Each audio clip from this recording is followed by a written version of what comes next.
Caesar, the crowd pleaser. If you need to pick me up, ladies, we gon' change your demeanor. Caesar, the crowd pleaser. We gon' do a little dance, we gon' make the naysayers believe us. Hey girl, had a long day, you tired from work. Throw me some dollars and I remove my shirt. You can touch me too, these are the perks. Free yourself, lose your mind and go berserk, and go berserk, and go berserk, and go berserk. Make way for the bad guy. What is up, everyone, and welcome to another episode of Crowd Pleaser, the podcast that brings you the inside scoop on what it takes to be a male entertainer in today's age. I'm your host, Caesar the Crowd Pleaser, and with me today I have two special guests that, as you already know, will be part 2 of my couples extravaganza. This is episode 28, and we're going to have the man talk portion of our 2-part series. But first things first, let me go ahead and do a little bit of housekeeping. I want to say thank you to all my patrons out there. You guys are fantastic. This show is here because of you. Show will always be free, but any of your pledges really makes a difference in helping me to create bigger and better shows, both inside the club as well as outside, to include a reality show, this talk show, and even have a theme song, as you can tell by the beginning of this podcast. You also get some pretty neat perks. You get to see the creative process of me for my shows. You get to see practices, rehearsals, and extra photos on photo shoots. I might post 3 or 4 of the edits publicly, and then typically about another 5 to 10 in the Patreon. So definitely thank you out there. You can check it out. There is absolutely no commitment whatsoever. So thank you again for your support. And LaBare Dallas. It is my home office. I operate there 5 nights a week, Wednesday to Sunday, 7 p.m. to 2 a.m. If you got any kind of party, birthday party, divorce party, you're getting promoted, someone's leaving town, someone's in town, someone graduated, by all means, come out, have a good time. We're a great place to relax and enjoy the show. All right, so, like I said, last week you had joined us. We had our part 1 to the series where I had wives and girlfriends on the show to talk about how they interact with LaBare and in their relationship. This week, we're going to have the husbands on the show and get their side of the story. Let's see if they incriminate the women or end up proving to be a little bit more elaborate. All right? So I'd like to welcome on the show JC. Yeah, you're good with that? Yeah. Sweet. All right, JC, welcome to the show, man. Thanks for having you. Hey, good. Nice to be here. Bachelor number 1. Yeah, exactly. What's behind door number 2? Yep. And then Secret Alias Man, Daniel? Yeah, we can go with Daniel. I'm sure I've been outed by my wife. Okay, fair enough. Yeah, quite a few times, not gonna lie. All right, sweet. So, thank you so much for being on the show, Daniel. Much appreciated. So, last week we had your wives on the show. We talked about it. This week we're going to get your half of the story and kind of open up other couples to the experience, because obviously it's clearly not, it overlaps the female club, but at the same time it's entirely different, and a lot of people don't know that. That is correct. So that's what we're here. So just to kind of get the ball rolling a little bit, play a little bit of game, I'm going to say a word and you guys are going to spit out the first thing that comes to mind. Fair enough? Sure. Just relax, lay on the couch. Yeah. Let your mind at ease. Now, first things, magic. Wand. Mike. Oh, that was low-hanging fruit right there. Jeez. All right.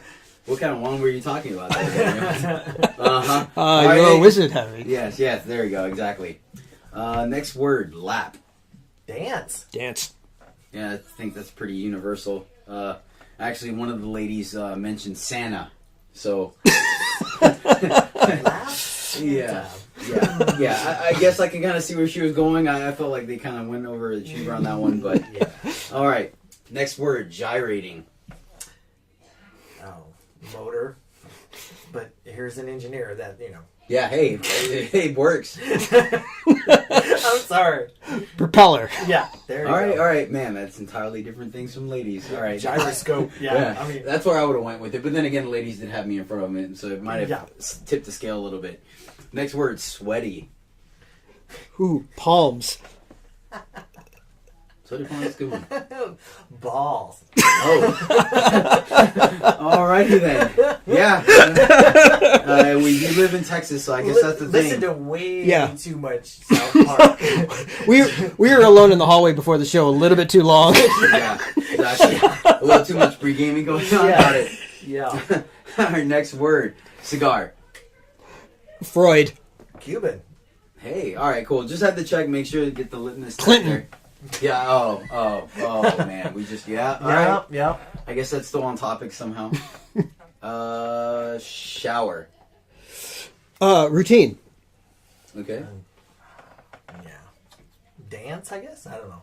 Yeah, shower, what? I like how no one said weekly. Yeah. Yeah. Daily? Got it. All right. I guess I'm the only one on that one. Cool. Doctor.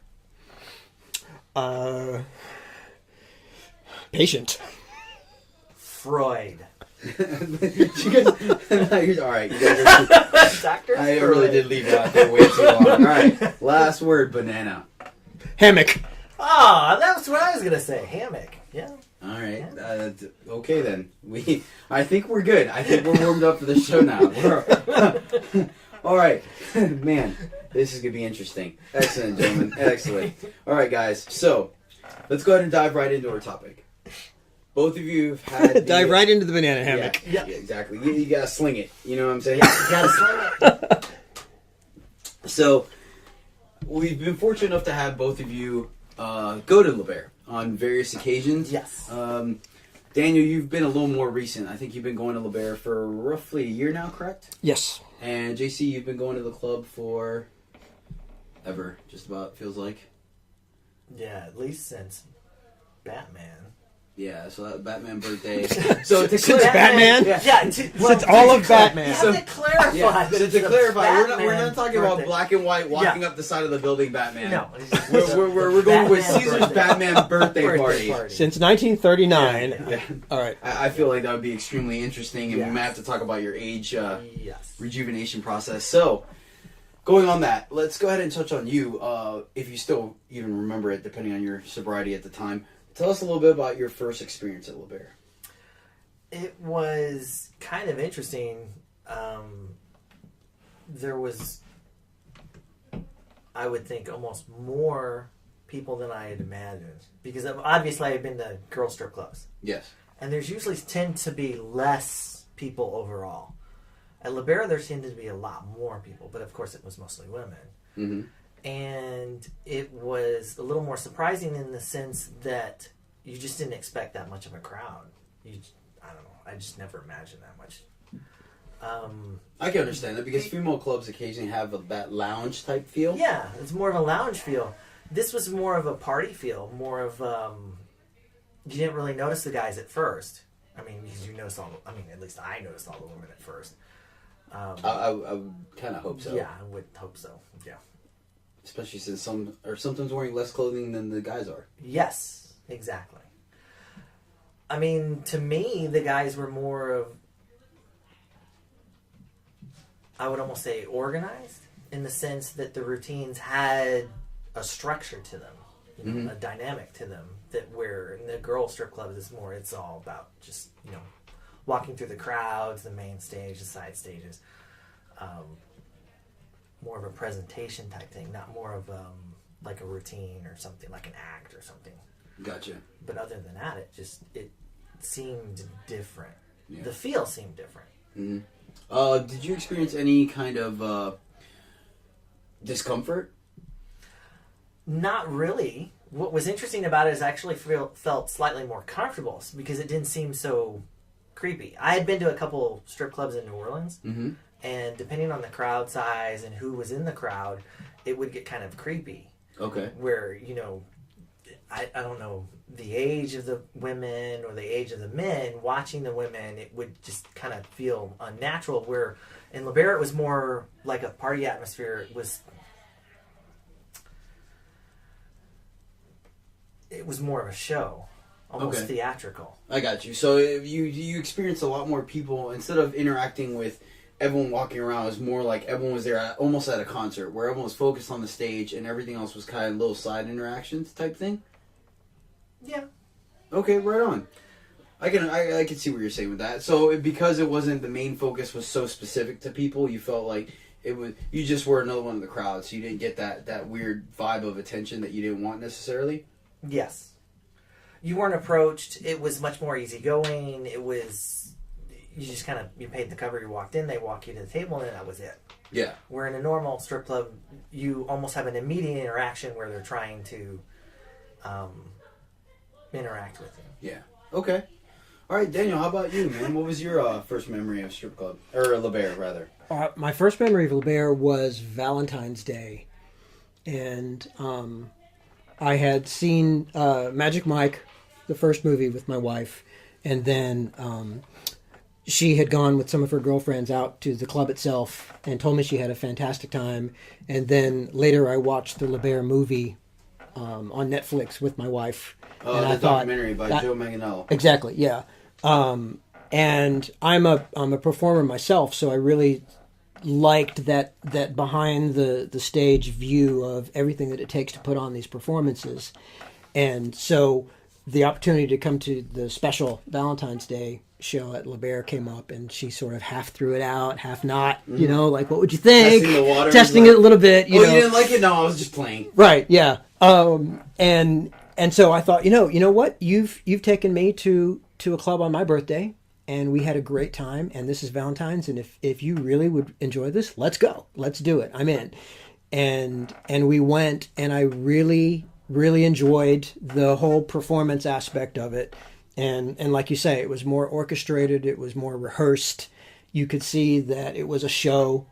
And I've been to New Orleans many, many times, and I like going to see shows. We've been to Vegas. I like going to see shows, and this felt to me like we went to see a show. And I'll agree with you that it was more an atmosphere of everyone was, as a group, looking towards stage and enjoying the performance. So the attention was completely off of us. Whereas you're right, when we go to one of the girl clubs, you're approached every 10 minutes or fairly frequently. Yeah. And half the time you're like, I'm just eating my steak right now. Yeah, exactly. But this was, hey, I've got this amazing waiter who gives me drinks like almost as if he's reading my mind, and everything just sort of had this cadence to it. And I just really enjoyed it. And ever since then, whenever it's come up, I've said, yeah, it's always a good time. Let's go. And it's more of a party atmosphere. Yep. Yeah, and that's what, I mean, that's how we cater to women versus to men. Men are a little more visual, a little more straightforward. Women want to have a great time, and then everything else that happens kind of happens secondary. I feel like the women that necessarily walk through the door looking like I need a piece of mammy in front of me right now might not necessarily get the same kind of night that they're looking for, versus when it's like, I'm just going to have a good time and let, vibes flow. So, you guys experienced the club. They were both very positive, which is typically we would like to say that they all are, but they're not always. Big thing that we run into is stereotypes and stipulations where guys have reservations about their women going to clubs. I mean, it's completely understandable. Most people use the stereotype from female clubs, push it over to guy clubs, right? And so there comes the reservation. They make that equation. Yeah, the concerns. Yeah. This is called transference. Yes. So one of the big stigmas is, she'll run away into the sunset with a stripper on a bike wearing a leather jacket while 80s hair band music plays, and they will name their baby Paulo. So, yeah. This is the Lorenzo Lamas syndrome. Yes, Brazilian, exactly. yes. So, what was that for you guys? Did either of you, before, because I take it on both occasions, your wives went without you the first time, correct? Yes. Yeah, they had been to the club several times before I had gone. Okay, Yeah. So let's say the first time. Let's shoot back to the first time they went. Daniel, first time, Liz went out. Was that even a thing? I know you guys are very secure in your relationship. You guys are phenomenal. That's why I'm such great friends with you. But tell us a little bit about that. Yeah, I mean, it's natural for that to be a thing because you always wonder, like, if she sees a guy who's a 10, is she going to come home and think I'm a 7? You know? And so it's in the back of your head, sure. Without a doubt. And what did you guys talk about it? Did you just kind of internalize it and be like, well, I've gone, to clubs myself, like, let me trust her? Like, how did you attack that hurdle? It was basically, I've gone to clubs and I've come home fine, so I'm going to give her every bit of that same thing, that she can go and she can come home fine. Yeah, completely understandable, and I feel that's typically the more common response when they are quote unquote allowed to go. There are plenty of guys that don't have that level of security, and yeah, I think it's perfectly all right for a guy to have reservations. Why not? I mean, I feel like anytime anyone in a relationship goes separate ways, like there might be a little bit of concern, maybe not necessarily to a specific like, oh, they're gonna run away with someone else. But at any point in time, if girls take a trip on a vacation somewhere, you're like, man, they're going for a whole week without me. So I get it, and I feel like it's exactly that. Like, have that trust. Like, I've gone out, things have been fine.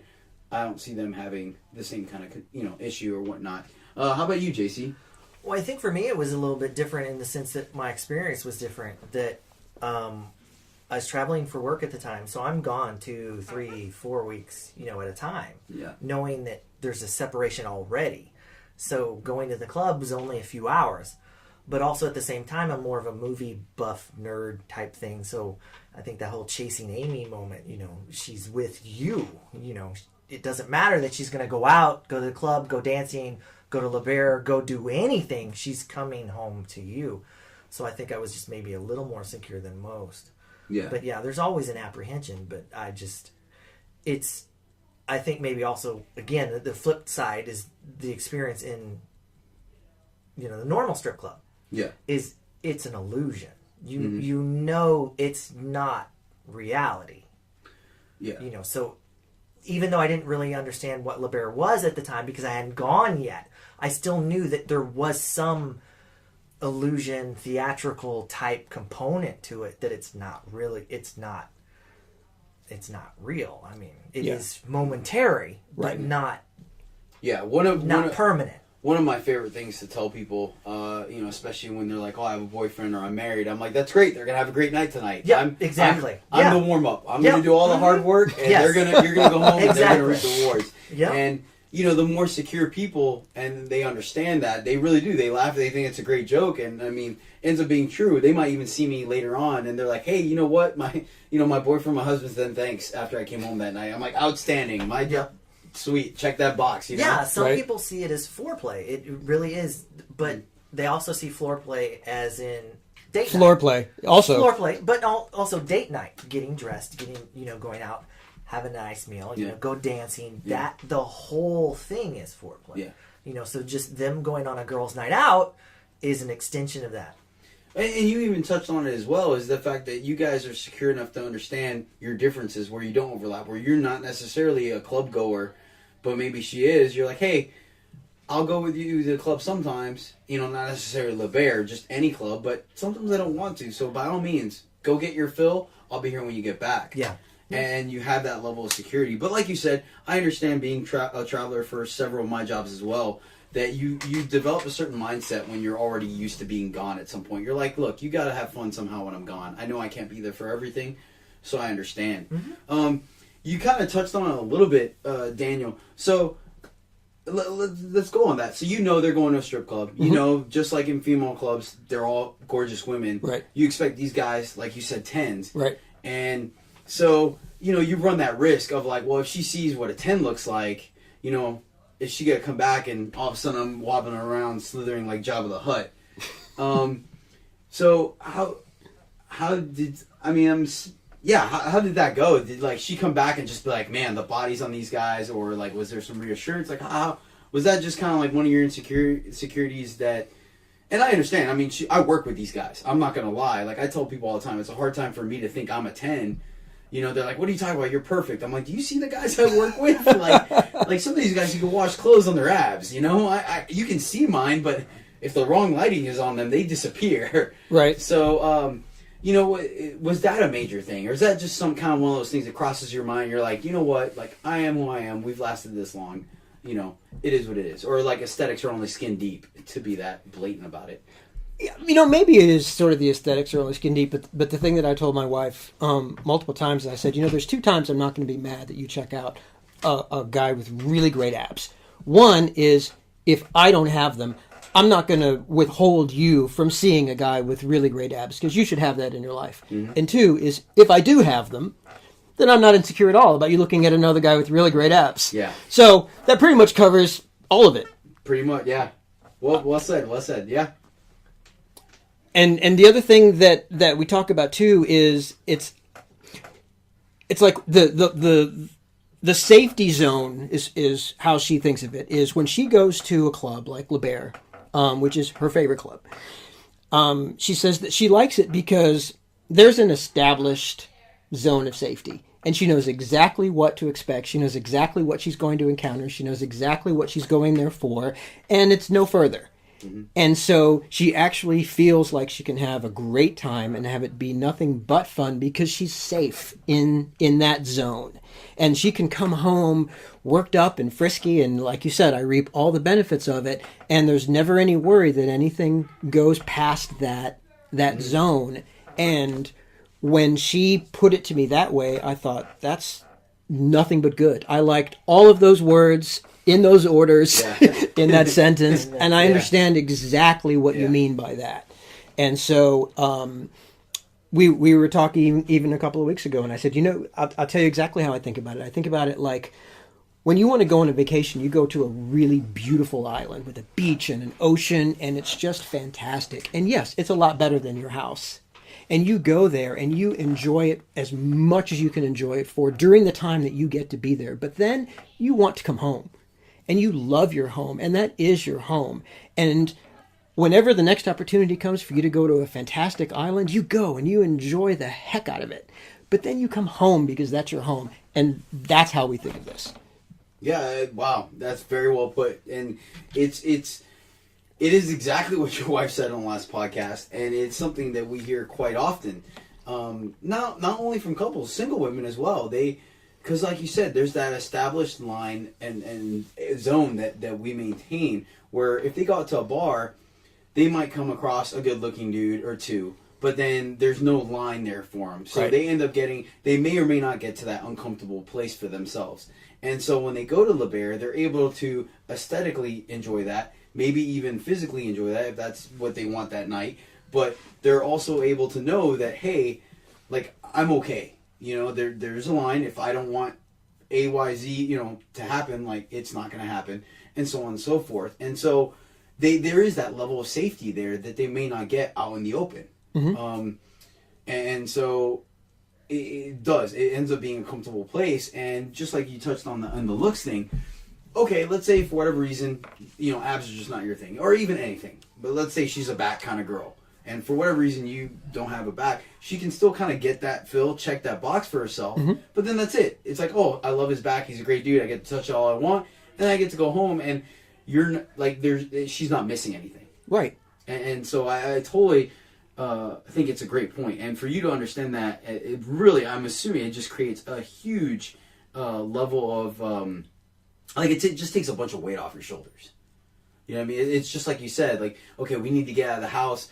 Let's go to a beautiful vacation spot, and you get your fill of the vacation spot, you get to enjoy the beach, and then you go back home. Right. And it's essentially the same thing on a much smaller scale. Right. Yeah, and you feel like your life is full, and you feel like all your needs are met, and it's great. Yeah, it's phenomenal. How about you, JC? Like, as far as imagining, them going to see a bunch of fit dudes, and then you not necessarily being the most active person, is that a level of insecurity, or is it kind of like, hey, I know who I am and it is what it is? It's kind of the same thing. It's almost escapism. I mean, as guys, we go out, we travel, or at least I travel a lot, and you go to clubs and you see people, and you sales guys, go to strip clubs and stuff like that. It's just sort of a version of escapism, but it's equality too. They do the same thing. I wouldn't necessarily think that that's a bad thing. It's just, you have to realize that, well, if I can go to strip club, then they can go to one as well. But it is really just, it's a form of entertainment. Mm. It's, instead of going to the movies, they go to LaBare. But I think you're right. I hadn't thought of that there's a line there, there's safety. Whereas going to a bar or a dance club, there's more interactions. Whereas LaBare, it's much more structured. It's easier. Now, I'm sure some women expect more things, but, that happens at guys. That happens at guys strip clubs too. I don't know how many times in college, one of my college buddies were like, "I'm totally bet a stripper." It's like you look at them like they're completely insane because there's no way that it's going to happen, and of course it never does. I'm sure. But once again, in the fantasy land, it does, but yeah, it just doesn't. You're talking about, once again, even that scenario, it's still coming from the female and not the male. So it's still, if you trust your wife, then you're good to go. Yeah, like, you know, no guy's gonna try to like slip something in her drink. No guy's gonna be forceful. They're not gonna follow out to her car well, and all that stuff. Right, you know? exactly. So, it's a much different environment. Yeah. It's a lot more.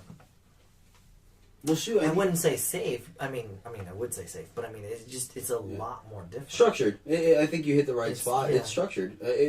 Well, it's like you said. You go to an illusionist show or a movie. You know what to expect. Mm-hmm. That's what's going to happen. And then when the night's done, the night's done. And it's the exact same thing. You know exactly what LaBare is going to be. Yeah. So yeah, that's great. And it's really awesome that it's. I mean, clearly, it's not even an issue for you, which is great. I'm sure there's. Both things. And then who knows? Like, I also feel like sometimes when I tell people a joke I crack when they don't want to take, let's say, my poster home, is I tell them, I'm like, look, you can hang it up. And they're like, oh, my husband might not like that. I'm like, look, you can look at it two ways. Either A, it's motivation for him to hit the gym like you always wanted him to. Or B, the other way around is like, look, I could have had my choice of this guy. And instead, I'm here with you still. Right. So, you know what I mean? It's yeah, exactly. It's a win-win. Yeah, it's a win-win. But I think we're discussing this because it's slightly unusual, because as guys we're always surrounded by calendar girls and posters and stuff like that, but we it seems that some guys get very upset about that, and I do know that some of my wife's girlfriends, they do get upset about it, and she and I discuss it, and we just don't understand it. We don't quite get that it's okay for one but not for the other. See, if you're going to talk about a double standard, though, I mean, that goes all the way back to your wife is your possession. Right. And you can do things and it's fine, but she can't do things or it's awful. Right. But that's not really true. But that's not really true. We're partners. It should be. Yeah. It should exactly. be. And the upside of all of this is when my wife goes out with her girlfriends, they look at her like, how long have you been married? And she'll say, 8 years. And how long have you been together? Oh, almost 10. And he lets you do this? And I always sort of bristle like, what do you mean I let her do this? Exactly. Yes, exactly. Like you realize she's a human being of her own and has her own heart and things that make her feel like life is wonderful and that is worth living. And but nevertheless it always ends up with she gets this response of, so it's possible to be a woman in a great relationship but still be yourself, and you didn't give up who you were, and you can still have the joys and the thrills that make life amazing, and it's all okay. Exactly. Yeah. Dot. Yeah. And there's just that period where it registers with her friends, like, we were never told this. Yeah. This is not something that we were raised to understand that could all be part of the same mix. And my wife, bless her heart, will just smile and go, yeah. Yeah. It's funny that you said that, because I actually did in the last podcast, and I do it quite often. Whenever I have to use the term let in any kind of relationship, I always throw up quotations, because let's just go with my lack of vocabulary, because you're right. I really never was a fan of the term of like, we're two halves that made a whole or whatnot, or anything that involves halves in relationships. I always just say that relationships are two wholes that vibrated together and they create a new wave. And it's because that's what I think it is. It's two people, they're whole people that come together to lift each other up and create another path. Oh, absolutely. I don't think it's half of any one person, because that's not that means to me you're giving half to your relationship, and that's not it. It's two whole people that are almost like, if you remember in Greek mythology, at least my interpretation of it, when the gods spawned other gods like their children, it was never intercourse, pregnancy, anything like that. They literally just combined and their energies formed another being, another god. And I feel like it's the same thing in a relationship. Right. Where, whether you're dating, you're married, you're engaged, it doesn't matter. It's not like my life wasn't complete till I met you. It's not like that. It's like you were living the life, you are who you are, and you just found someone that meshes so well that now your path intertwines, almost like a spiral the rest of the way. And so with that, it's hard to put any kind of limitations on either person. It's just out of a mutual respect and understanding for each other, where it's like, I'm not letting you do this. We're talking about it, and we know what we're comfortable with. Right. Yeah. Yeah. I mean, I've come to believe that in any relationship, it's not 50-50. It's 33, 33, 34. Because there's you, there's the other person, and then there's us. Mm-hmm. And there's the us that we've decided to create, and there's the us that we've decided to make. But in doing that, we have not given up ourselves. Mm-hmm. And what I have experienced through the whole, I guess, topic of this conversation of me going to the women's clubs and her going to the men's clubs, mm-hmm. and us sharing, because she'll go with me to the women's as well. And she really enjoys it too, is that this line of trust that has been moved further out, this ripple that has gone wider, where now she knows I can go to a ladies club and come home, and she can go to LaBare's and come home, and we're all still fine. Well, that means that our trust has widened, and that makes us bigger. Very true. Very true. Yeah, well put. Mm-hmm. Man, you have a way of words, and no doubt about it. So you mentioned going to strip clubs together, both male and female. Mm-hmm. And I believe JC, you guys have done the same thing, correct? Yeah, we. Oh, so let's just touch on this, because I know this is an issue as well that people come across the board, like any strip club period. But you guys have fortunately, gone to both. How do you guys feel about the potential more quote unquote prude people of society essentially judging you guys because you've gone to dirty, nasty, evil strip clubs together? Right. Yeah, like this electronic billboard is over my head all the time. We know what you've done. Yeah, exactly. We watch you. We're sitting in the parking lot with picket signs. We know what you did last Saturday. Yeah. Was that any issue for you guys, JC, before you guys even started, and then have you come across anything like that since then? Not in my life, no. Not seeing in others, yes. But that's also, I would suspect, their upbringing, their parents, their circle of friends, mm-hmm.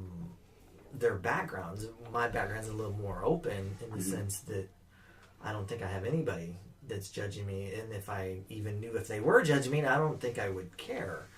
But that I don't really have a frame of reference for. Yeah, and actually, in all honesty, too, knowing you guys personally, because you're good friends of mine, I feel like also being able to attack that together, if it was an issue, makes it even stronger, because it's one thing to be the only person walking out in front of an entire auditorium to perform by yourself, versus when it's one other person on stage with you. You feel like you're sharing the load. And I bring that up because one of the things we had talked about with your wife was for Halloween, I think was the first time you actually came to LaBare since I was working there. And you guys did a devil couple. Mm-hmm. And now our listeners know, and for Daniel's benefit as well, they came to compete in the Halloween costume contest. And so they both came as a double couple, dressed up phenomenally, and they even took it a step further and had a double baby. And it was the pun of so many jokes. Yes. It was. The punchline, so to speak. And I mean, it's not the easiest thing to do for you to go into a male strip club the first time and come dressed up in a manner that it wasn't your stereotypical, like, slutty whatever. You know what I'm saying? True. And so you were going to unknown territory with unknown people and doing something that will draw attention to yourself. So... but we were doing it together. So touch on that a little bit. It was like more of a duo. It really was as a couple. It wasn't as two individuals. It was as a couple. So it was definitely easier. But I don't necessarily know. I mean, it was a little awkward occasionally. But I think it's just different. I mean, yeah. So it really, you just, because of your upbringing, you really never had an issue, and you've surrounded yourself with people where it's never been a point those fingers and, oh, shame on you type thing. Well, not only that, but also the upbringing was that once I got to college, I wasn't also conforming either. I was a goth kid at some point. You get kind of thick skin doing that. Yeah, true. Just kind of like, you don't care what everybody else is is thinking at that point. You're almost going out of your way to make an issue, to push boundaries, to push back at people's preconceived notions. Gotcha. So, I mean... So, although LaBare the first time may have been awkward just because of the inexperience of not knowing what was going on, because again, the only frame of reference you have is like a strip club, thinking that LaBare, well, it must be obviously the same thing, but it's not. So quite quickly, it was much more comfortable. Okay. It was a lot easier. Yeah. Especially getting on stage in front of all those people going, hey, look at us. Trying to win the contest. The couples contest, which of course we didn't win, but oh well. We'll not even discuss that right now. That's a different topic for a different day. Yeah. Daniel, how about you? You mentioned you being a musician, and typically I believe it was piano, correct? Yes. Which is known as a more classical instrument. So I'm assuming some of the circles you interact with might be slightly a little more chin up, nose up type. Did you come across anything like that? It's not so much from the piano part, but just everyone has family, and everyone has coworkers, and everyone has a career that they may or may not feel like, hey, this is something I want to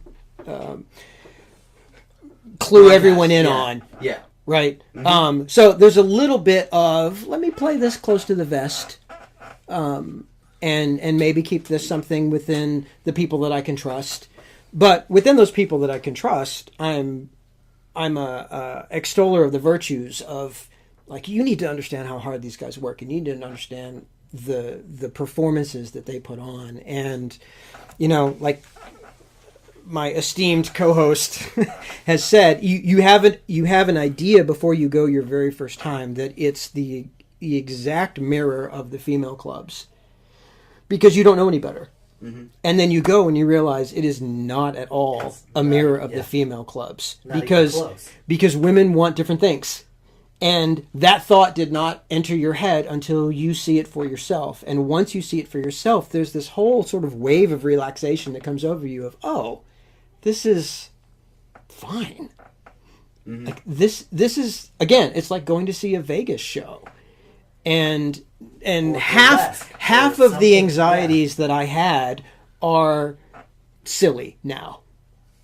And the ones that remain, I can look in my wife's eyes and say, okay, well, I'm fine on those too, and that's everything. I'm covered. I'm good. Yeah. And now I can look on stage and I can say, damn, these guys put in a lot of work, and I wouldn't mind putting in some work myself. I honestly think you should have some brochures for fitness clubs out in the front lobby.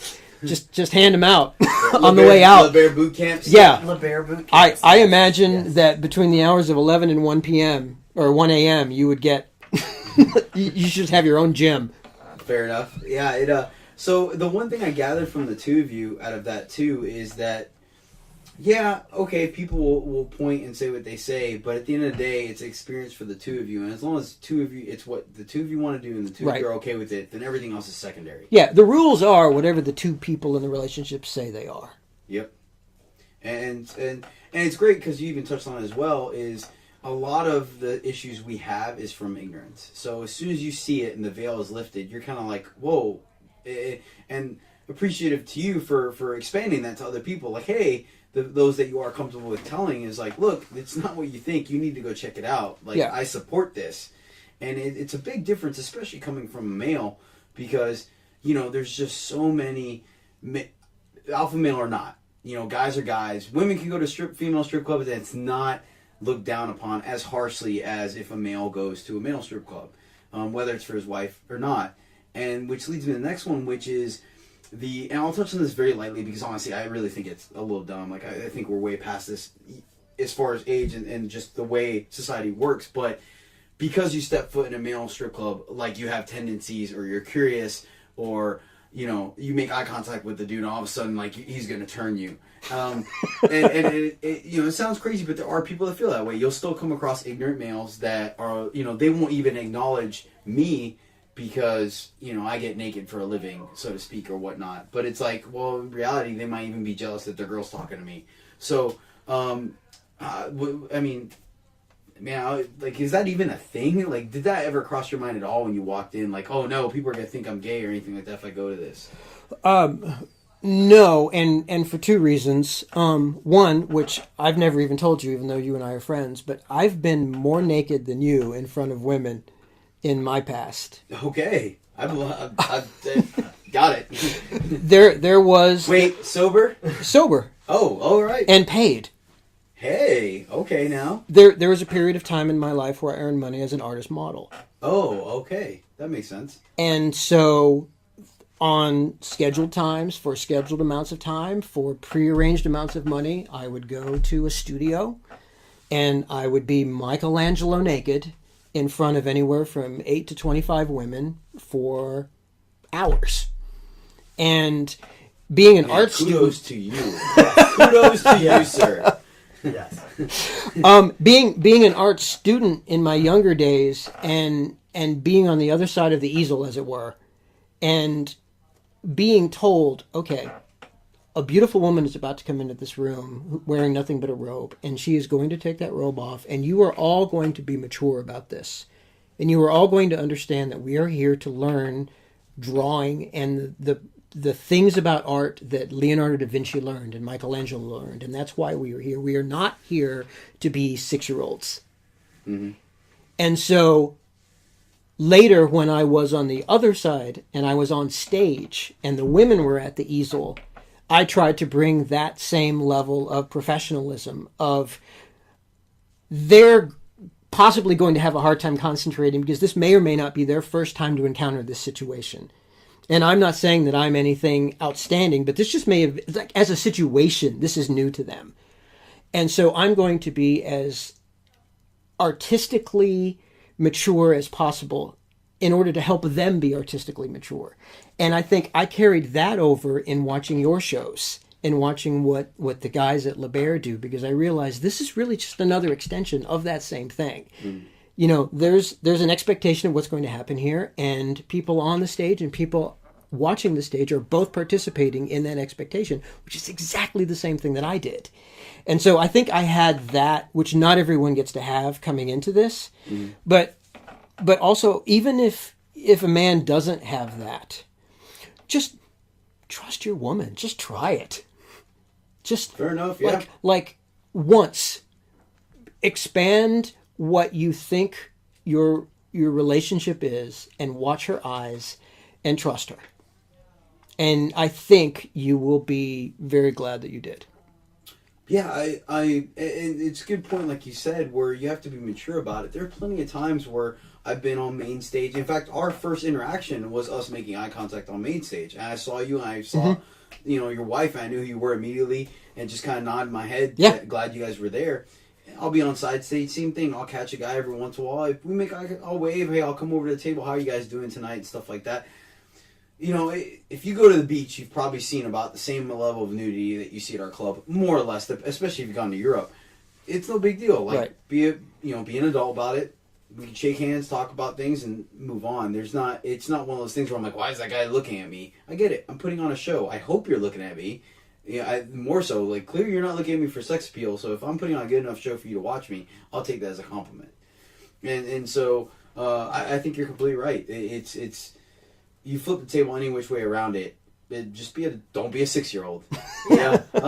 JC, I mean, considering your background, I don't think he even I don't even think it was a concern of yours, but... No, not really. But, I mean, I would even push the analogy even further, like the beach. I mean, if you can't go to a beach, then you shouldn't go to LaBare. If you can't go to ballet, I mean, you can't go to anything in the arts,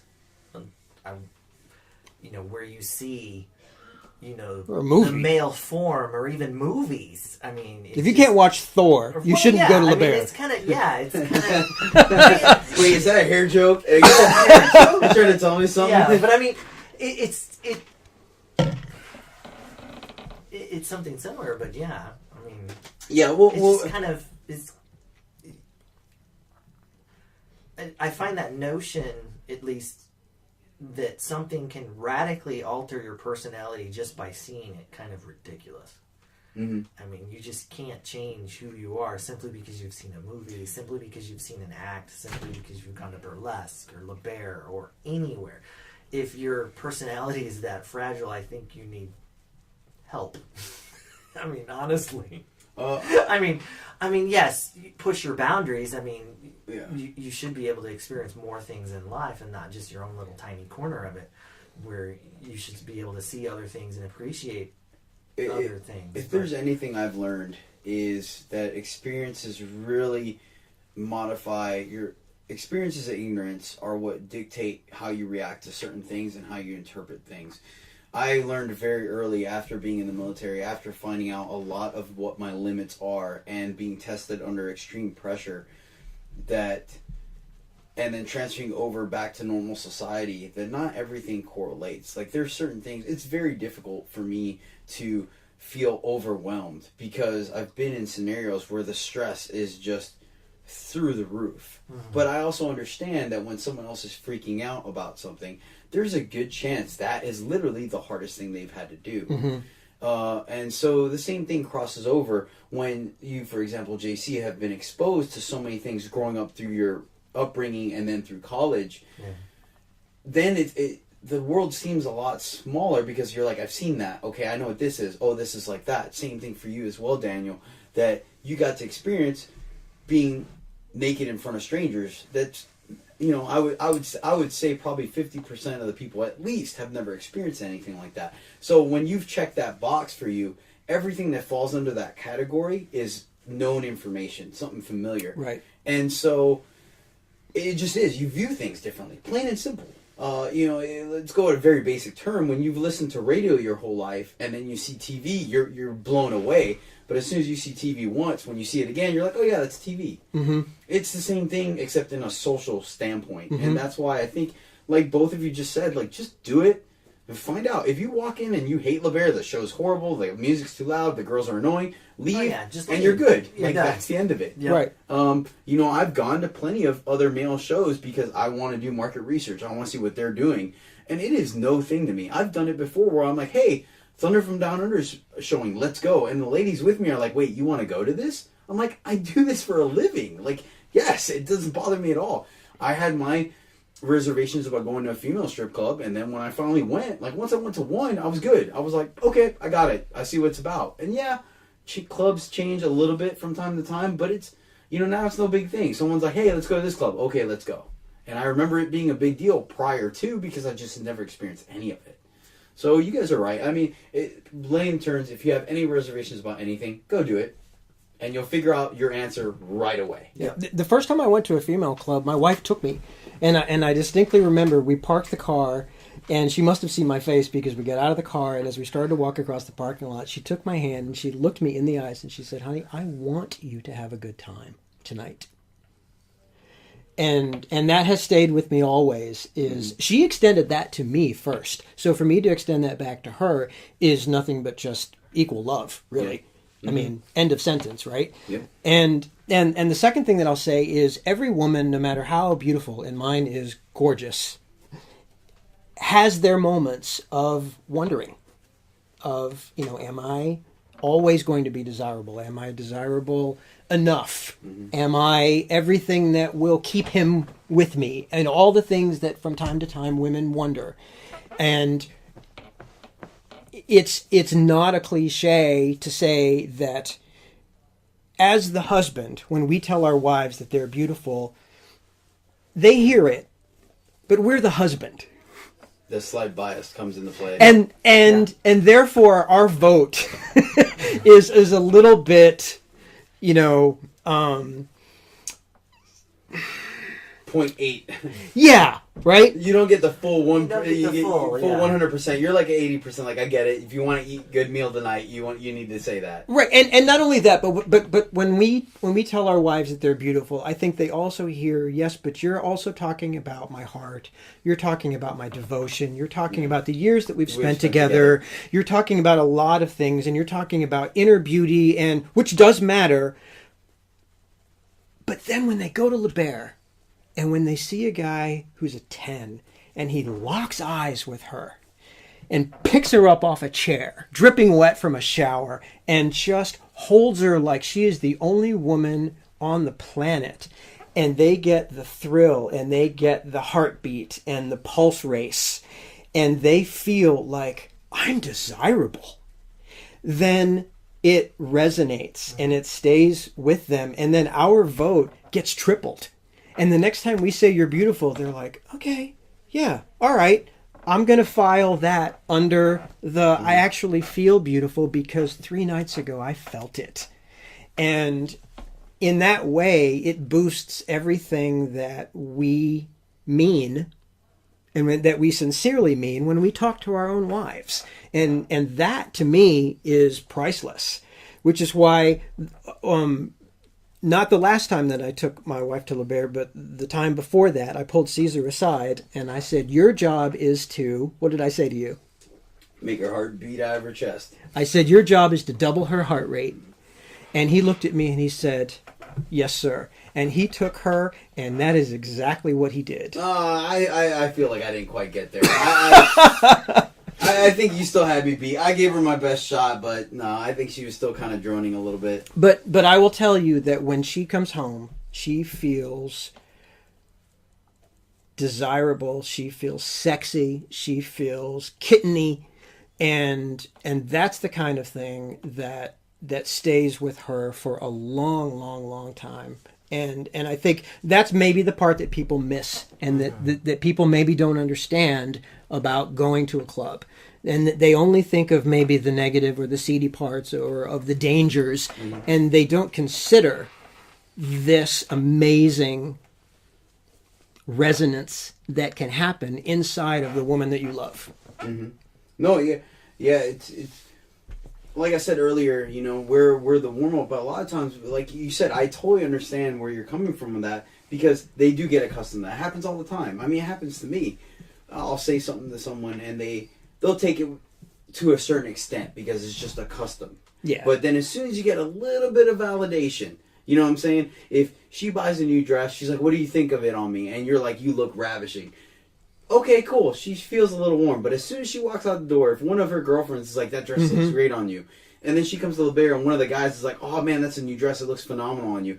Now, your compliment, the girlfriend's compliment, the guys, they all kind of compound. Yeah. And then when she wears that dress again, you're like, you look ravishing, she'll take it wholeheartedly. She's right. Like, and it works across the board. And so, yeah, it's you're totally right. It's definitely one of the big positive things that we do for relationships there. How about you, JC? Do you have anything that's kind of similar to that type of experience where you feel like some outside compliment or something that's, well, I mean, let's just say I'm Kim's favorite, and that's why you and I are great friends and stuff, but like where you and I have kind of boosted something together inadvertently? It's actually quite a couple things. I think that I think one of the times that she saw you in the Boy Scout uniform, and she came home, and what did she make me do? She put my Boy Scout. Said, yeah. And I put it on, and she goes, "Okay, that's fine." You know, but it was interesting that it was kind of like it's not like that it takes anything away from the relationship. It seems to add it, even though you think it takes something away. You're like, why are you thinking of C? And she's like, but I was seeing C in the Boy Scout uniform, and what was I thinking was you up there. Right. You know, and it's kind of like, and for a guy, you're kind of like, why are you thinking about me when you're looking at him? But you would never have thought that was possible with the preconceived notions of what goes on. Mm-hmm. So it's kind of this, women are just different. You know, and just I go back to what my father used to always say is, don't ever try to understand a woman because you just never will. That they're just completely different, and that's why we love them, you know, because they are different, because if they, you know, but we know that. Yeah, I mean, so I find it hilarious. I mean, it's just kind of funny. And I think it's another safe / comfort and familiarity, because that's one of the things that Kim had talked about on the previous podcast, where one of the things that allowed me to win her over, quote unquote, was the fact of how you and I overlap in all the things that make her happy. Yeah. So she's able to go out have fun with her friends, experience something different, but she still gets so much familiarity where, you know, she, like you just said, she thinks of you. And so it does make a difference where now we're validating each other, so to speak, and it... In a way, yeah. And like I said, it just turns out we're fortunate enough to actually be friends as well, but I feel like that dynamic would still even be there if we had never met. Yeah. You know, in case in point, like Daniel, I knew Liz for 5 months, I think, before I finally met you, something like that, roughly. You know what I mean? But even then, you still knew about me and I knew about you because Liz, there wasn't a night that her and I conversated that she didn't bring you up. You know, she is absolutely in love with you and you guys are phenomenal. And so even when I finally met you, that's why I was able to smile and nod my head at you at stage. Because it wasn't, oh, there's Liz's husband. It's like, hey, there's Daniel. Great, I get to meet him today. He came out to see the show. And so, yeah, it ends up being this flow of information and just great energy that ends up just being positive. Like, plain and simple. It's just a lot more positivity than you would expect coming out of an evil, horrible, cesspool strip club. No, it's quite the opposite because I appreciate when my wife smiles. And I like when she's happy, and I like when she feels And for pretty. you listeners, real quick, he is smiling just saying that, FYI. Exactly. So that's important. I know you don't get it over the airways, but that is legitimacy right there. And you make her smile, and you make her feel that way, and so I like that. And now, so both you had the opportunity to... Your wives went to the clubs without you. You guys came to the clubs with your wives. I don't remember, forgive me, JC, because it's been so many times. Has Kim gone on stage with you at the club? Like, actually on stage for one of the routines? I can't remember now. Well, while you're figuring that out, because I know we've had so many freaking great nights together. She's been on the stage before, but I don't know if I've been there when she was on the stage before. Well, I'll tell you what, but you have seen her enjoy her evening. Yes. I mean, obviously you don't get up to tip the guys, but she sits with you and then she goes up and interacts with the guys. She even gets... she interacts with all of the guys, too. She's kind of different in the sense that she's almost sympathetic in the sense that we'll get to the club rather early just because that's just who we are.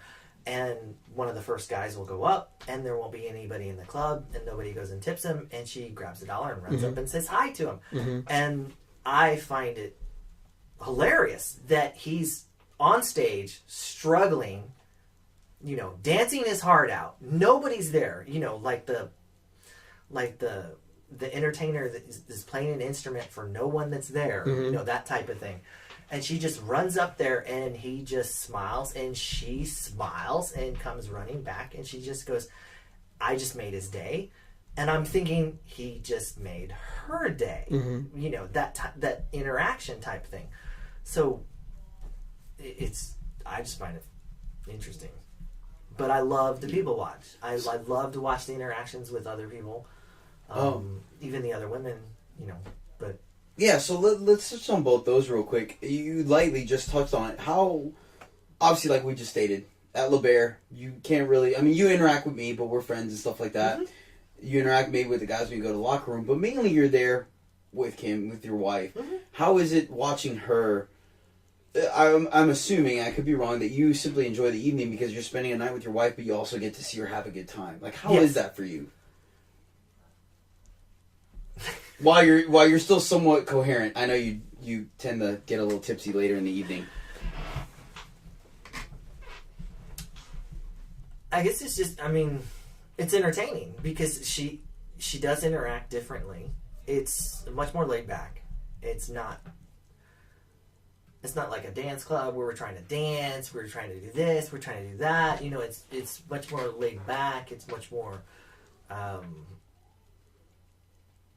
I've already said this before, party atmosphere.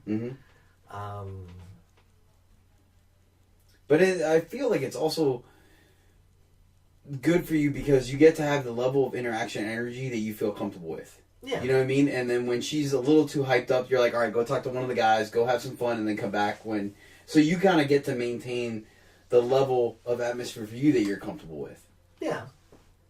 Versus, like, let's say if you did go to a dance club, okay, everyone here is dancing, where you might only want to dance, let's say 5 songs. Well, if you go to a dance club, typically you're probably going to end up dancing a lot more. Mm-hmm. So sometimes you can control that, sometimes you can't. Is that kind of like part of the dynamic that you kind of feel? A little bit. I guess it's just, I don't really know how to describe it. It's just that good, huh? It's so natural. It's just, I guess I've been there too many times. Yeah. It's just, I don't. It's just so. It's like LaBare, the Cheers of strip clubs.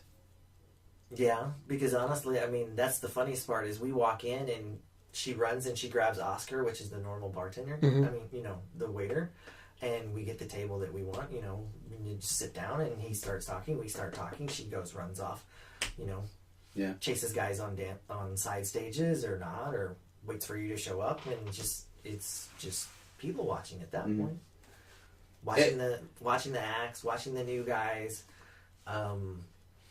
telling Nick occasionally when his mic's not on, it's well, I mean, it's not even that, that's why I find it so funny is people talk about it. It's so stressful to go to LaBare's. It's so odd to go to LaBare's. It just seems more natural. Yeah, it's great too because even just through what you've been saying, you could pick up on the fact that everyone's names. We were talking earlier because you went for New Year's and it bugged you that somebody at the front of the tables wasn't paying attention to the show. You know, where really. On a certain level, you could say that it's not your problem. Like, who cares? You're enjoying the show. The people around you are. But it still got to the point now. You're so comfortable there. You're a part of it. The guys don't have a public bathroom. Like, the patrons that go there have to go to the locker room, the guys' locker room to go to the bathroom. Have to go to the guys' locker room. I'm sure, and there is a certain level of intimidation I've seen from people there. Yet, I've seen you go back there without a problem, even sit there for a little while talking to the guys sometimes. Oh, yeah. And so... It really is. It's almost as comfortable for you to be there as it is your wife. And that's just not even you saying it, just catching it through, how you describe your interactions there. Daniel, we set up you coming in because through scheduling and stuff like that, you never had a chance to actually see your wife on stage. Mm-hmm. And so we recently had a chance where you were able to. Do you want to talk a little bit about that? Yeah. So when my wife had her birthday, she came home afterwards and she told me just how amazing it was. And she described what you had done for her, and you did your shower routine. And then she said, and I was in this chair and he did this thing and he picked me up, and she described it. And I had this image in my head, but she had this huge smile and she had this light in her eyes and she was sort of moving her hands around. And she just, again, ear to ear. And she just had this glow about it. And I thought, what was that made her feel this way? So we talked, you and Caesar and I, we talked about it, and I said, I would like to see that. I would like to see what you did for the woman that I love that made her have this incredible, just almost overspilling emotion about her birthday. And so, just a couple of nights ago, he reenacted that, and we had our reserve table, and he talked to Alex, the manager, who, by the way, thank you, Alex, for all of your gentlemanly host treatment of us. We really appreciate it. And I got the best seat in the house to watch what it was, and I saw that same smile on my wife. And when Caesar was in the shower, I saw her eyes were just locked on. And then when he came out and he spun her chair around, she did this sort of woo! like she had no control over what her body was doing. It was just the thrill of that electricity of that moment. And I thought, that's just there are so few people in the world who can do that. Yeah. And I've managed to create a situation where I can give this to her. Mm-hmm. And I feel good about myself that I have just done this. Mm-hmm. And I watched the rest of the routine, and she came back, and she was smiling for the next 2 minutes. And she said, so what did you think? And I said, it was even better than the way you described it to me in the picture that I had in my head. And just seeing frankly, the precision of your moves and the strength of your moves. And when you picked her up out of the chair, and it just had that sort of Patrick Swayze Roadhouse, you know, You are too generous, good sir. Too kind generous. of thing that was happening. And again, completely the opposite of being intimidated, and completely the opposite of having any insecurities at all. I felt like the greatest man in the world, that I found a way to give this to her. Mm-hmm. And when we went home, she was so appreciative and so filled with gratitude and love. And she looked at me like I was the most fantastic man on the planet. And I think that's the thing that maybe people don't think is going to happen, you know. Or they don't understand. Or they don't understand that this is how it actually ends up. Right. Because they think it's something bad. They think it's something naughty. They think it's something, but it's completely different. It is. It's the reverse of it. I mean, not really the reverse, but it's the inverse of it. Yeah. Yeah. How many times have I shook your hand and said thank you? Yeah. Shoot, I can't even count. It's and we're friends. I mean, we're legitimate. Mm-hmm. Oh, well, without a doubt. Absolute friends. And that's another thing I think that people would not understand is, so if I were to tell this story to most people, they would say, so let me get this straight. Your wife, whenever she damn well feels like it, gets her keys, gets $60, gets in a car, goes to a male strip club, gets this sort of sexuality from a 80% naked man, comes home, and you're actually friends with that guy? And I'm like, yes. They really don't understand it, because I mean, and it's not just, I mean, I love to people watch, but I mean, yes, my wife does the same thing. She smiles. But it's amazing to see all these other women who are very timid, who are brought up in these backgrounds that are maybe slightly repressive, that they're not supposed to be here. And this happens to them, and they just smile ear to ear, because it is entertaining, it is thrilling, it is... And the thing is it reminds them that this is possible. Yes. That it's to romantic, that it's sensual, but it's not right. over. Right. It's not, and there are women who may not be married to guys like us. Right. They might be single. They might have gotten out of a bad relationship recently. They might be in a bad relationship currently, and they might not even have the rock solid steadiness that our wives have. They might be in an entirely different situation. And so for them to go somewhere and to feel that this feeling is possible, I could actually have my heart race, and I could actually have the feeling of being adored, then the next day they're going to say, okay, well then maybe I can do some things in my life that, now that I believe this, I can go achieve those things, and I can go talk to that guy I have a crush on, or I can maybe say yes to the guy who asked me out, or I can do any number of these things because they were able to talk to someone that they quote unquote thought might have been out of their league, and right. they were just fine. And it turned out it was amazing, and it was just fine. And sometimes you only believe something after you feel it. And in that way, you know, there's the old joke of, oh, it's like therapy, you know, and I think the female clubs capitalize on that joke more than the male clubs. Unofficial It's therapist, unofficial therapy. But in a very real way, like, I think there are women who you can say all the right words for years, but until they feel something, then that's the moment that it becomes real.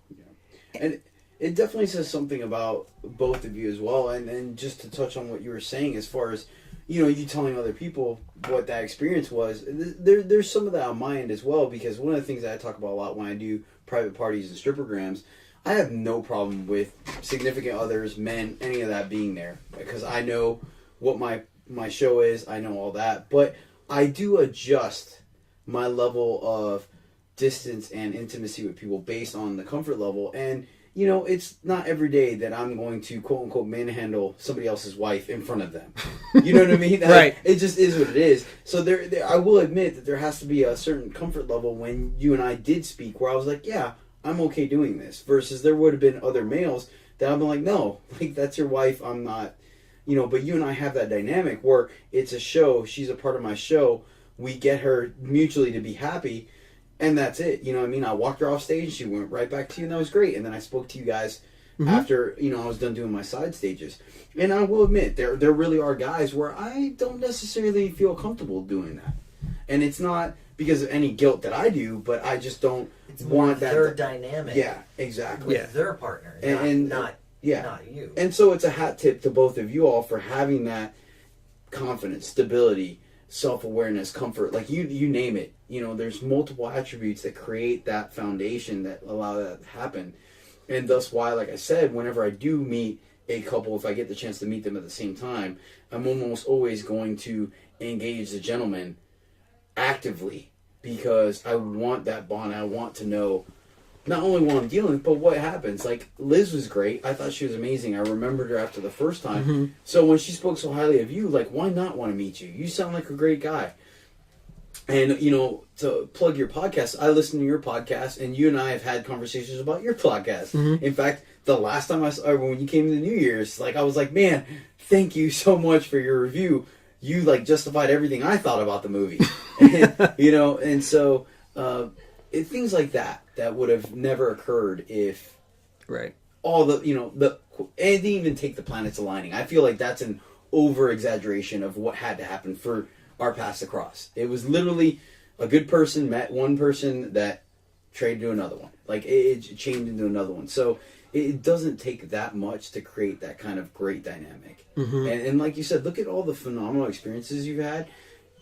With a chain of events that most people out there would probably, in ignorance, just look at you weird for. Raise an eyebrow. Like, what just happened? But it's something that you guys can cherish and share, and other people can have similar things like that. There's a reason why people go to LaBare as a group for the first time for Lady A's bachelorette party, and then they come back for Lady B's and come back for Lady C's because they're like, wow, this is amazing. And same thing with strippergrams. They'll get a strippergram. Most strippergrams, there's going to be, I would say, a third of them have experienced it before, whether they've been to the club or have gotten a strippergram, and the other 2/3 haven't. And you'd be surprised how often, out of those 2/3, somewhere in there, those girls hire people for more because they're like, this is great. This is a phenomenal experience. And so you guys had that. It's great. We've talked about highs and lows. Let's go ahead and leave our listeners with some words of wisdom. So would like to know what you guys felt, or our viewers or listeners should know, being just a male going to LaBare, and then we'll also go back and see how you guys feel that couples should know about going to LaBare. And so Daniel, if you go ahead and tell us, what do you feel is, if you could give one learning point for males out there that are considering going to LaBare with their wife or their girlfriend or their fiance or even their sister that's having a bad day, what would you tell them? I would say look at it as an opportunity for some smiles to be put on the face of someone that you really care about, and that you're the one who gave them that, and that you're the one who can continue to give them, no matter what else is going on in their lives, they'll always know that you're not going to hold back on something that puts a smile on their face. Yeah, give the gift of happiness, right? Yeah. JC, what do you got? Well, I would almost say also to not only help them. I've seen a lot of women who were very shy that took other women to kind of give them the confidence to go up to talk to one of these guys. And when they did, the smiles on their faces were just, like you said, you give them a smile, but give them the courage, give them the compliments to, go ahead and go talk to that guy. Here's $1 here, go, because then get them into it, because I think a lot of times, there's a little bit of self-awareness where they're a little bit awkward, not realizing how it works, and sort of just, encourage them to have fun, because it's not only will they have fun, but that you're going to give them a smile, but also encourage them to do it as well. That's very similar to what Liz did for you, Daniel, where before you even stepped foot, she looked you in the eyes and was like, look, have a good time. Yeah. Yeah. And so I've seen that as well, JC, where, you know, a man will bring his wife or his girlfriend in there, and it's experience for both of them. Like, you know, if they both go in together at the same time, the woman might be just as flustered as the guy. Like, these guys are gorgeous. How do I know? Like, so I've seen males like, look, here's some money. I've seen guys come up to me. They're like, hey, they'll come up to side stage, very respectful. They'll keep their distance, you know, because they don't know the rules. They're like, hey, if you can you swim by her table? Or, hey, my wife absolutely loves you. I'd like to get her a dance. And it's just, like you said, encourage them. Like, break that ice. So, like, look, it's okay. Have a good time. I want you to. Yeah, that's a great good point. That kind of also goes in. So, what's your advice on that one to piggyback into couples? Like, as a couple going into LaBare, what would be your word of the wise then? That was it. Just encouragement. That was it. Yeah. Encouragement. I guess the flip side of that is for the guys would be just, you know, it is different. It's not like a normal strip club. It's more of an entertainment. It's more of like a burlesque with the shows and the acts and the routines. It's more of a entertaining, you know, just relax, have a good time, you know. Because it makes them feel more comfortable. It makes them more comfortable Yeah, as a couple. Yeah, and I would almost say don't just sit there. Have her interact a little bit. You know, because I don't know how many times I've seen couples where they just hide in the corner and just watch. Yeah, that's great being a voyeur, but I don't know how much fun they have. Yeah. And it might be like what you said too, though. I mean, just lightly there, where maybe she doesn't want to go up to someone because she doesn't know if he's comfortable with it. She's like, whoa, I already got him in the door. Let me not push it. Versus if the guy's like, oh man, that's Aerial Silksing was awesome. Or like, oh man, this dude can really dance. Like, this is kind of fun. Like, did you see what that drunk girl did? And he starts being a little more relaxed, having a good time. Then she's like, okay, I think I can let loose a little bit because he is. So yeah, that's a great point, JC. Very good point. It's not only a matter of like walking into or like, I brought you here. Ugh, all right, do whatever. You know what I mean? Because then the women are gonna be empathetic and be like, well, I don't want to push it. Like, you're clearly not happy. So do that. You know, when they do come back, like you said, Daniel, with a smile, and you're smiling for them and happy for them, like it's going to be a lot more genuine. It's going to compound the enjoyment. Yeah. What's your word of the wise? You know, I would say that this is one of those rare opportunities where you actually get to see what lights your woman up. Yeah. Because, you know, you can sit and talk with her and she might not still feel comfortable telling you, well, this is kind of what turns me on, or this is... Because either she might not feel comfortable with it or she might not know. So bring her to a show, because you guys are great about changing your acts up. And one time you might do a Top Gun thing, and another time you might do a shower thing, and another time you might do a Ghost Rider, or another time you might do an Egyptian routine. I mean, you change it up. And so bring your wife to one of these shows, because she might see something that she didn't know revs her motor. And by her learning that, you learn that. And you get to see, like, oh, all right, I didn't know that this kind of does it for her. I mean, I'm looking at her eyes, and they're getting a little wide here, and so that's why she had a thing for cowboys. Exactly, yeah. And that's why I was telling Caesar before the show that my wife's birthday is coming up in 4 or 5 months, and I've already bought my navy white Top Gun top, and I'm already thinking, like, I'm going to do the Top Gun routine for her, because I've learned, like, she really likes that. And, you know, how else would you learn that? I mean, this is... You would never know. I could easily see either of you ambushing them, like having your iPod in the shower and then clicking on the song and be like, hey, honey, I forgot my towel. Can you grab me one? And as soon as she comes in, you just throw the door out open, you know? Right. But imagine being in her shoes and how wonderful that feels for the man that she loves inside and out, who also does this. Yeah. Who has learned her because he cares. Yeah. And for her to sit and to receive all of that, just imagine. It's a movie moment. Like, you hit the nail on the head. You watched her enjoy something so much that you're like, you know what? I'm going to do it for I want to give that to you. And it's almost novelty on whether you're good at it or not. just by the sheer fact that you're doing it. You know what I mean? And you see it in movies all the time. Oh, yeah. Some guy will do something crazy. Let's say he's a phenomenal dancer, and she's just like, oh my God, that guy moves amazing. Right. A month down the line, they're in their house, and the guy just plays the same song and picks her up and pretends to dance. And the woman just lights up Melts. like the sun. And, right. And that's exactly it. Women are different creatures. They're wired different. And just like, wait, you saw X amount of time ago that made me happy, and it's really cheesy, but the fact that you wanted to take that and replicate it is just, and they melt. Exactly right. Yeah. They absolutely melt into your hands. And that's what really just, I mean, it's what... It's the grand gesture. Yes. Yes. It's the thing that every romantic comedy is hinged on, is when the man, whether he's good at it or not, makes the grand gesture. Mm-hmm. Yep, that's the nail on the head right there. Man, well put. You guys are great. All right, guys. Well, I think we're going to call it a show. I absolutely thank the heck out of you guys for being on the show. I know it's not easy to come out here and talk about personal things and stuff like that, but I really appreciate it. I hope our listeners do, and they're able to share this with other people, both their significant others or just friends, and really kind of experience something that everyone kind of should. To be, I mean, I feel like I might be slightly biased. I'm in the business, but it's something that it's 3 people just now that have nothing but great experiences that come from there. And I mean, you know what? Like, I'll be honest. If you have a bad experience, you have a bad experience, but at least you learn something from that.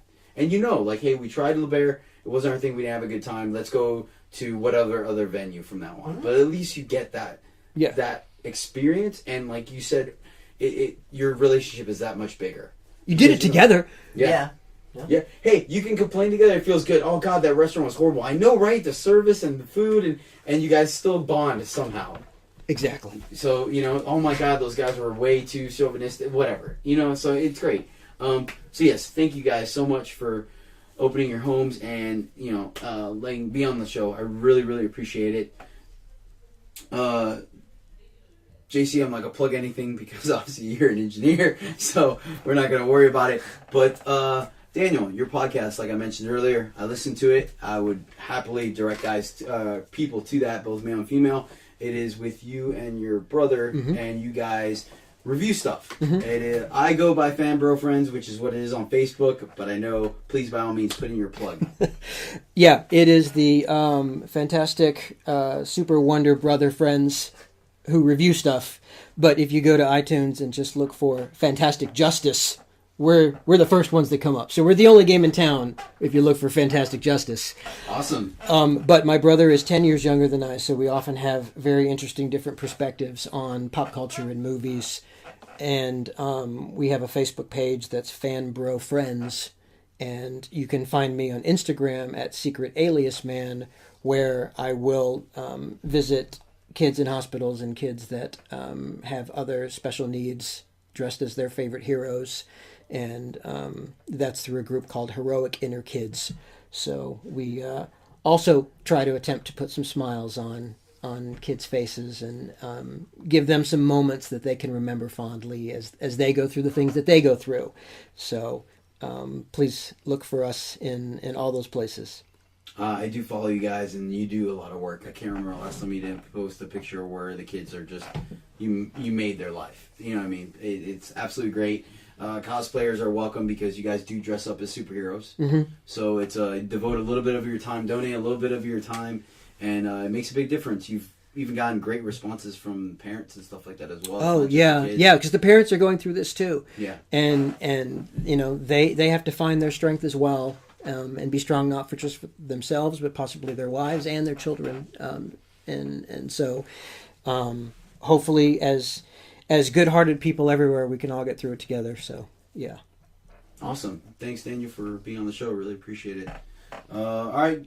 You can catch me social media. Facebook is Cesar Goyazo. That's COLLAZO on Facebook. On Instagram and Twitter, I am Cesar LaBare 7. And then you can catch this podcast as well as my reality show, Season 1, that is completed full from start to finish with prize money and phenomenal entertainment of how much work the guys put into their shows on YouTube at Cesar LaBare. And then you can find this podcast on iTunes, as well as SoundCloud, as well as YouTube. Caesar the Crowd Pleaser. All right, as always, thanks everyone for listening. Really appreciate it. The show is here for you. By all means, share it. Let other people experience everything that we do. And until next time, keep bringing the rain. In my zone, you can binge watch like Game of Thrones. Reserve your judgments, don't throw no stones. Oohs and I scream as loud as you don't. Airplane mode on tablets and phones. Caesar's Crowd Pleasers is now on. Caesar, the Crowd Pleaser. If you need to pick me up, ladies, we gon' change your demeanor. Caesar, the Crowd Pleaser. We gon' do a little dance, we gon' make the naysayers believe us.